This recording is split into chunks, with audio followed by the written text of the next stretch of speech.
Assalamualaikum warahmatullahi wabarakatuh. Saya Dr. Muhammad Fajar Yanur, dokter ahli pertama pada UPTD RSUD Kiai Haji Sukintab. Kelompok 2, Latsar CPNS Tala Angkatan 1 tahun 2025. Saya akan menjelaskan terkait dengan tugas agenda 1 Asikronus 2, analisis akar masalah menggunakan diagram Fishbone.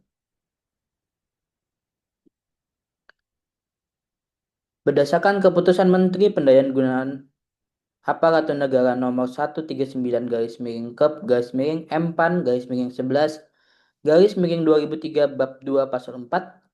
Tugas pokok dokter adalah memberikan pelayanan kesehatan pada sarana pelayanan kesehatan yang meliputi promotif, preventif, kuratif, dan rehabilitatif untuk meningkatkan derajat kesehatan masyarakat serta membina peran serta masyarakat dalam kemandirian di bidang kesehatan kepada masyarakat. Berdasarkan keputusan Menteri yang sama, Pasal 7, terdapat 35 butir uraian tugas dokter ahli pertama, di mana dari 35 butir tersebut, saya dapat melakukan 11 butir uraian tugas sebagai dokter umum di Rumah Sakit Umum Daerah Kiai Haji Mansur, yaitu melakukan pelayanan medik umum rawat jalan tingkat pertama, melakukan tindakan khusus tingkat sederhana oleh dokter umum, melakukan tindakan khusus tingkat sedang oleh dokter umum, melakukan tindakan darurat medik atau pertolongan pertama pada kecelakaan P3K tingkat sederhana, melakukan kunjungan visitor kepada pasien rawat inap, melakukan pemulihan fisik tingkat sederhana, membuat catatan medik rawat jalan, membuat catatan medik rawat inap, melayani atau menerima konsultasi dari luar atau keluar, melayani atau menerima konsultasi dari dalam, melakukan tugas jaga di tempat atau rumah sakit. Dari tugas yang sudah saya laksanakan, saya menemukan 5 isu permasalahan di Rumah Sakit Umum Daerah Kiai Haji Mansur. Yang pertama adalah kurangnya pemberian KIA kepada pasien baik rawat jalan maupun rawat inap, kemudian miskomunikasi petugas IGD dengan petugas rawat inap saat penyerahan atau handover pasien, kemudian belum optimalnya pelaksanaan komunikasi efektif dengan metode SBAR atau TBK pada pelayanan medis, kemudian belum optimalnya deteksi dini kegawatan pada pasien di ruang rawat inap, kemudian tidak optimalnya program Cloud Blue atau bantuan hidup dasar di lingkungan rumah sakit. Dari kelima isu tersebut, saya melakukan penapisan dengan menggunakan metode APKL, di mana dengan metode tersebut saya memperoleh 3 prioritas masalah, di mana ranking pertama adalah tidak optimalnya program Cloud Blue di lingkungan rumah sakit, kemudian kurangnya pemberian KIA kepada pasien rawat jalan dan rawat inap, dan ranking ketiga yaitu belum optimalnya deteksi dini kegawatan pada pasien di ruang rawat inap.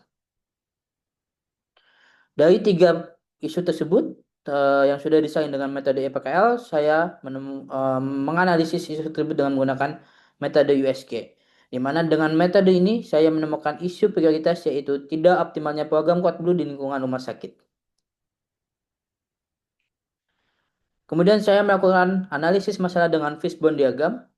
Dengan 4M, man, material, method, machine, didapatkan masalah pada man berupa tidak meratanya pengetahuan pegawai terhadap Code Blue, pada material berupa tidak adanya media grafis terkait alur pelaksanaan Code Blue, pada metode berupa belum tersosialisasinya SOP Code Blue kepada seluruh pegawai, pada machine terdapat masalah berupa kurangnya sarana dan prasarana dalam pelaksanaan Code Blue. Dengan masalah utama berupa tidak optimalnya program Code Blue di lingkungan rumah sakit dan akar masalah yang sudah disaring menggunakan metode Fishbone, saya melakukan pemecahan masalah, di mana pada masalah berupa tidak meratanya pengetahuan pegawai terhadap Code Blue, saya memberikan alternatif pemecahan masalah berupa dilakukan pelatihan berkala kepada seluruh pegawai atau membuat modul terkait dengan Code Blue. Kemudian terkait dengan masalah belum tersosialisasinya SOP Code Blue kepada seluruh pegawai, saya memberikan alternatif pemecahan masalah berupa melakukan sosialisasi SOP Code Blue kepada seluruh pegawai, kemudian membagikan SOP Code Blue ke seluruh instansi dan ruangan di lingkungan rumah sakit sehingga dapat dilakukan review berkala oleh masing-masing unit. Kemudian pada masalah tidak adanya media grafis terkait alur pelaksanaan Code Blue, saya memberikan alternatif pemecahan masalah berupa membuat media grafis berupa poster alur pelaksanaan Code Blue yang diletakkan di banyak tempat.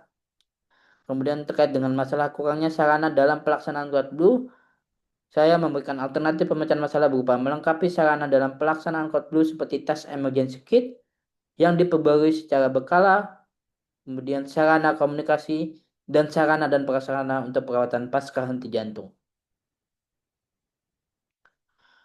Demikian yang dapat saya sampaikan. Salah hilapnya mohon maaf. Terima kasih banyak.